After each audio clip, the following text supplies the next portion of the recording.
ressenti ce poids, ce vide au fond de toi, après un acte que tout le monde semble banaliser, mais que ton cœur rejette instinctivement? Peut être que personne ne le sait, peut être que toi-même tu essaies de l'oublier, mais ton âme, elle, n'oublie jamais.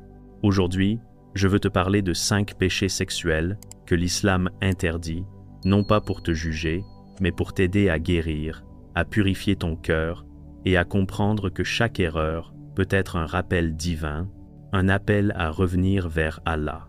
Ce que tu vas entendre peut sembler difficile, mais c'est une lumière pour ceux qui veulent vraiment changer. Si tu es là aujourd'hui, ce n'est pas un hasard.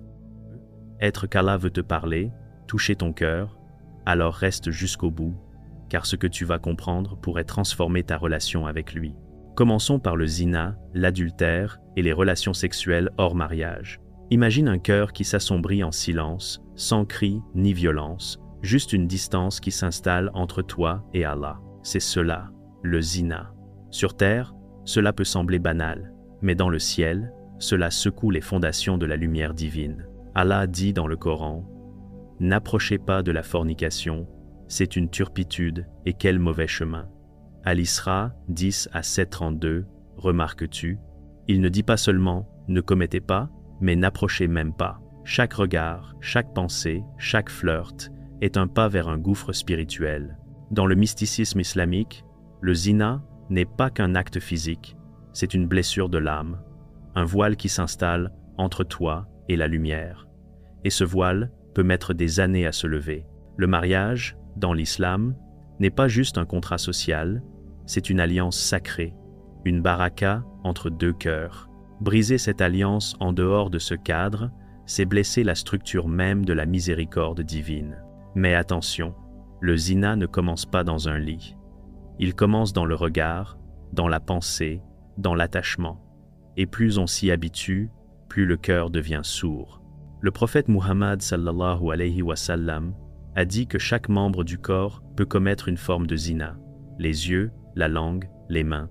Même si l'acte n'est pas accompli, le cœur peut déjà avoir chuté. C'est pourquoi l'islam insiste sur la vigilance intérieure. La chute spirituelle précède souvent la chute physique. Et voici la vérité qui libère. Même les plus grands ont fauté. Le prophète Daoud sallallahu alayhi wa sallam a été éprouvé, mais il s'est relevé, il a pleuré, il a supplié, et Allah l'a élevé encore plus haut après sa faute. Le zina ne te condamne pas. Ce qui te condamne, c'est de croire que tu ne peux plus revenir. Ton péché n'est pas ton identité, c'est juste un appel à revenir vers la purification. Si ton cœur se serre, rien qu'en écoutant ces mots, ce n'est pas de la honte, c'est un rappel. Allah t'appelle. Le repentir sincère est l'antidote à ce poison. 2. Les relations illicites avant le mariage. La confusion entre passion et véritable amour. L'islam nous rappelle que l'amour authentique commence après l'engagement, dans le cadre sacré du nikah. Les réseaux sociaux peuvent banaliser les flirts et les rencontres sans lendemain, mais chaque lien interdit laisse une empreinte sur l'âme. La chasteté n'est pas une privation, c'est une lumière invisible, une protection pour le cœur et l'âme. Si tu es tombé, si tu as aimé sans halal ou donné sans engagement, ne crois pas que tout est perdu. Allah guérit les cœurs, même ceux que personne ne voit. Une larme sincère, une prière nocturne, une décision ferme, et l'histoire peut changer. Le passé ne définit pas l'avenir, seul le retour compte. 3. Les relations homosexuelles, les désirs détournés, l'islam ne rejette pas les âmes, il rejette les actes. Le prophète Muhammad sallallahu alayhi wa sallam n'a jamais insulté un pécheur, mais il a toujours dit la vérité, compassion sans compromis, éveil spirituel sans effacer la lumière divine. Beaucoup souffrent en silence, mais Allah connaît ton combat et voit ta sincérité. Même un cœur déchiré peut devenir un pont vers la lumière divine. Le désir commence souvent par un simple regard, un regard qui s'attarde, qui nourrit quelque chose de plus profond. Et ce regard peut être une flèche d'Iblis, un feu intérieur qui ronge silencieusement. Le mariage et le respect des limites prescrites par Allah sont là pour guider cette énergie, pour la transformer en lumière, pas en poison. 4. La pornographie, la prostitution, l'exhibition du corps, ce sont des réalités modernes qui attaquent le cœur et la foi en silence. Elles déforment notre perception de l'amour, de la pudeur, de la dignité. Mais même ces chaînes peuvent être brisées par le jeûne, le taureau et la volonté de purifier ton regard et ton cœur. 5. L'inceste et les relations interdites au sein de la famille sont des blessures profondes qui dépassent l'individu. Elles fragilisent la confiance, la stabilité et la communauté.